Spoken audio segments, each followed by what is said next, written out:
Hong Kong has announced stringent new COVID restrictions. It follows record new infections on Tuesday. The authorities have implemented social distancing measures and limits on gatherings at private homes. Education campaigner Malala Yousafzai has urged Indian leaders to stop what she described as the marginalization of Muslim women after some colleges banned students wearing the hijab in class. There have been clashes between campaigners and hardline Hindu nationalists who called for the ban.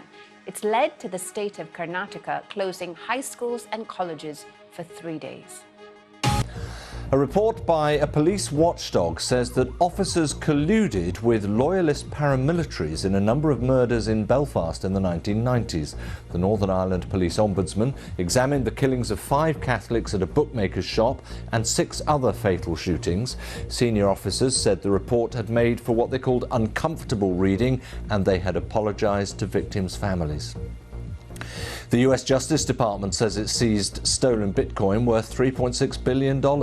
A husband and wife have been arrested in New York City on suspicion of laundering the cryptocurrency, which was stolen in a hack on the Bitfinex exchange in 2016. The University of California has agreed to pay out nearly $250 million to more than 200 women who claim they were sexually assaulted by a campus gynecologist. A number of lawsuits claim that the university's Los Angeles site deliberately hid James Heap's alleged sexual abuse of patients over many years. He faces criminal charges for more than 20 other offences. He's pleaded not guilty.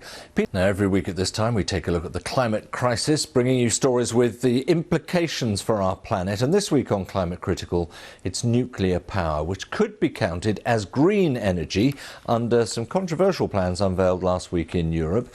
The move, which had divided the EU, is likely to help the industry attract more climate-conscious investment. But can nuclear be seen as a clean alternative for fossil fuels and a key part of a low-carbon future? Let's have a look. There are more than 450 operating nuclear plants, providing 10% of the world's electricity. But that's a sharp drop from 17% 25 years ago.